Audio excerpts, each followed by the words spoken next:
Hi, I'm Rick Steves. Welcome to Rick Steves Europe. Today we're abandoning our usual focus on European wonders and traveling across the oceans to discover more about these remarkable people in their native habitat. Come with me as we discover Mennonites in the city.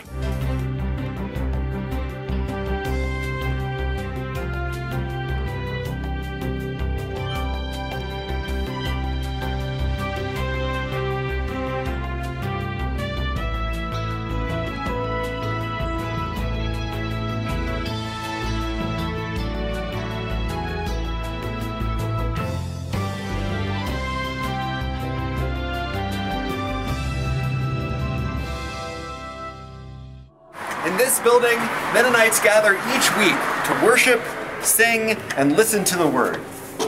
As you look around this church building, you can see that it is a classic of Anabaptist architecture, defined by clean lines, a simple but understated elegance, and a light wood finish. So naturally, it was built by Lutherans about 90 years ago and was owned by Pentecostals for a couple of generations. We're here in the offices of Pastor Samuel Voth Schrag, the pastor of the St. Louis Mennonite Fellowship.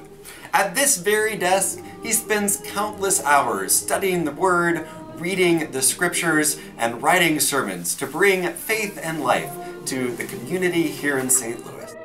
Here on historic Route 66, a route that thousands of Mennonites used to travel from western Kansas and Oklahoma to the Central Valley of California. This is Ted Drew's Frozen Custard, a St. Louis landmark. Mennonites historically have been known for their love of rich food. In St. Louis, though, they've channeled that love of cream and sugar into this frozen custard treat. When you think of Mennonites, you may think of bucolic pastoral scenes, horses and buggies, men in black coats and funny hats and long white beards. But really, Mennonites are a very diverse denomination. We're here at the home of Bethesda Mennonite Church, founded 55 years ago in one of the most notorious federal housing projects in St. Louis, Pruitt-Igoe. They have remained faithfully present here in this neighborhood for 50 years, showing the persistence of these peculiar people in the city. Who's on first, what's on second, and I don't know's on third. After the recent election of Pope Francis, it seemed appropriate to come to this second conclave of cardinals, Busch Stadium in St. Louis. Everyone asked Dwayne Isgrid how Mennonites and cardinals are connected. We're here at Anheuser-Busch Breweries, the largest breweries in the United States, and one of the largest employers in St. Louis, as well as home of some of the world's most famous commercials, like the Budweiser Frogs, the romantic Clydesdales, and real men of genius. Mennonites have often been known to claim everything of German origin as fundamentally Mennonite in nature. But there is here one thing that Mennonites have never claimed as their own: Bud Light. We're here with noted Mennonite historian James Regier. It's a pleasure to have you on the show, James. Well, thank you, Rick. Tell us, why are we here? Well, we're here to visit the ruins of one of the early Anabaptist strongholds here in St. Louis, Missouri. Wow! After Anabaptists tried and failed to establish their utopia at Munster, some fled to the New World, up the Mississippi to St. Louis, where they established a new utopia and stronghold, the ruins of which we see right here in Tower Grove Park. The endeavor was successful, and the new American Anabaptists avoided persecution from the Swiss and the Dutch.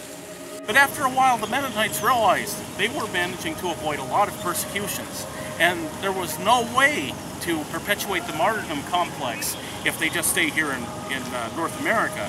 So many of them then left here and headed to the Old World, to Prussia. So I'm fascinated about this ancient fortress. Is there anything else about this space that we ought to know? Well, let's take a look at one of the few portions of the fortress remaining intact, the well-preserved 16th century electric fountain and its surrounding pool.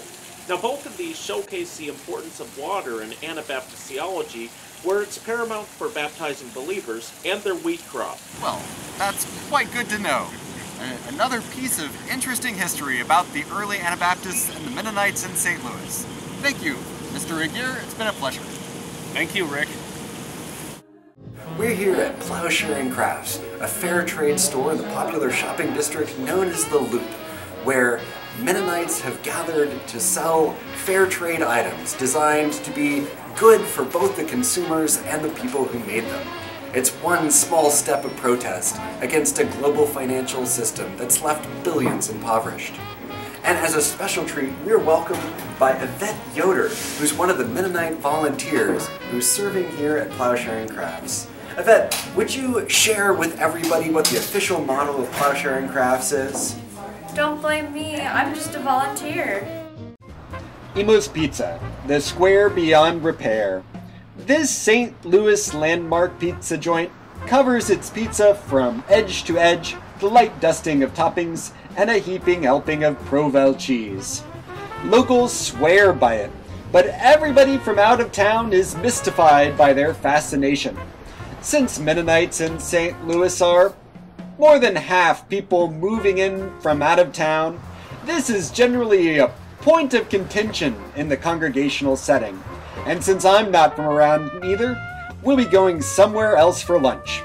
But it's been a great pleasure to work with all of you for the last little while. Thanks for joining me, Rick Steves, on our adventure with Mennonites in the city.